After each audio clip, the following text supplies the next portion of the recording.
ఒకరోజు ఒక పట్టణం ఎలుక తన బంధువును కలవడానికి పల్లెటూరు వెళ్ళాడు. పట్టణం నుంచి వచ్చిన తన బంధువుని చూసి పల్లెటూరు ఎలుక చాలా సంతోషించింది.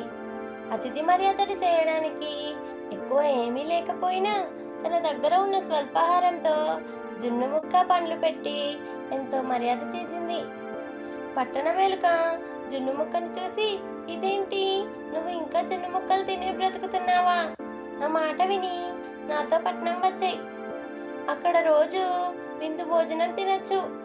ఎంతకాలం ఇలా పేదరికంలో గడిపేస్తావో అని అడిగింది. ఈ మాటలు విన్న పల్లెటూరి ఎలుకకు ఆశ కలిగింది. ఎలుక పట్నం వెళ్ళడానికి తయారైంది.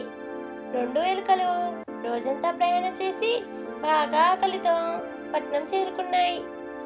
పట్నం ఎలుక గర్వంగా తను ఉంటున్న ఇంట్లో వంటగదికి తీసుకెళ్ళింది.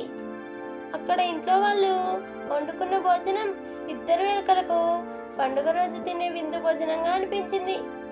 పల్లెటూరి ఎలుక, నువ్వు నిజమే చెప్పావు. మా ఊరిలో ఎప్పుడో పండుగలకు తప్ప ఇలా వండుకోరు మనుషులు. పొద్దున్నే పొలానికి వెళ్ళే హడావిడిలో చద్దన్నం తిని వెళ్ళిపోతారు. ఇది చాలా బాగుంది అంటూ ముందు ఏమి తిందామా అని చుట్టూరా చూసుకుంది.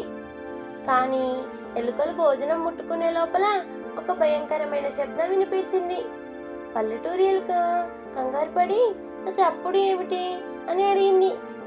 ఇంట్లో కుక్కలు వస్తున్నాయి, త్వరగా దాక్కో అంటూ పట్నం ఎలుక ఒక రంధ్రంలోకి దూరింది. వెనుకే పల్లెటూరి ఎలుక కూడా దూరింది. ఇలా ఎంతసేపు అని అడిగింది.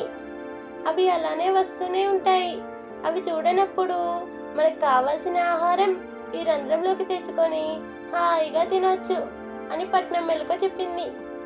ఇది విన్న పల్లెటూరి ఎలుక భయపడుతూ, విందు భోజనం తినే కన్నా ప్రశాంతంగా జున్ను ముక్కలు తినడం మేలు అని ఆలస్యం చేయకుండా వెంటనే తన ఊరికి వెళ్ళిపోయింది.